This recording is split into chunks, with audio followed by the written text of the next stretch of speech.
For £20,000, the E92 BMW M3 might just be the best coupe or saloon car that you can buy. It has a 4-litre V8, it has rear-wheel drive, and it comes in a manual. Now ignore all the rod bearing issues, this was an absolute trailblazer back in its day. In fact, several car companies were trying to beat it. So that leads me on to the question, is it really the best? The C63 was the BMW M3's main competitor. This thing has a 6.2 litre V8 shoved in the front of Mercedes' smallest saloon car to achieve a blistering 450 brake horsepower, and that all goes to the rear wheels. So this thing is a bit of a handful, both to drive and it's not very nice to wallet either.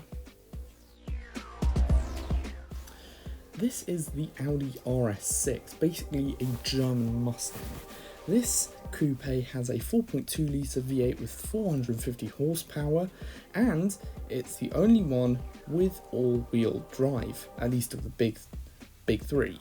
It also has active aero for added coolness.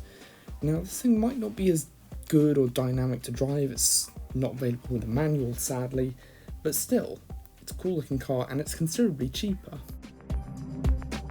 Australia, we have the Vauxhall VX R8. This 6.2 litre Australian monster washed up on UK shores wearing a Vauxhall badge, and it was basically a 4-door saloon which cost £35,000 and was capable of absolutely blowing the doors off an M3.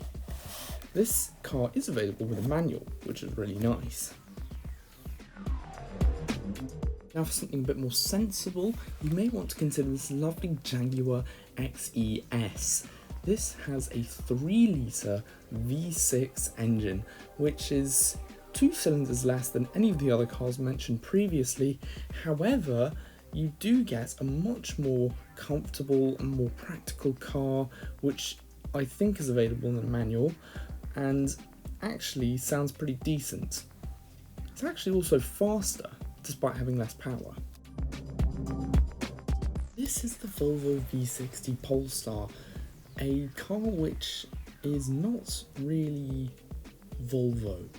It has a 3-litre turbocharged straight 6 producing 345 horsepower that sends all its power to an all-wheel drive system via an automatic gearbox. And it also has launch control. So basically it's a sensible Volvo that's not very sensible, but it's a pretty cool alternative to an M3. This is the Lexus ISF. It's a car which was introduced as another M3 killer.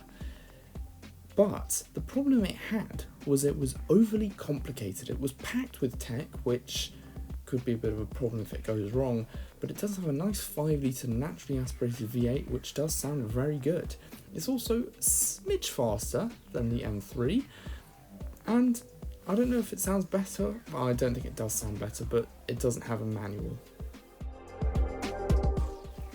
This is the Chrysler 300C. It's a car which is basically a budget Rolls Royce. It has a 5.7 litre V8 capable of sending hundreds of horsepower to the rear wheels via an automatic, which has been placed in a very poor interior. You might want to consider this if you're on a bit of a budget or if you're crazy. Last but not least, we have the Kia Stinger GTS. This thing is based on the Hyundai Genesis Coupe, I believe, and it has a 3.3 litre turbo V6, and basically it proved that Kia could make exciting cars, and this thing was surprisingly good actually. About 380 horsepower going to the rear wheels, but unfortunately again, no manual.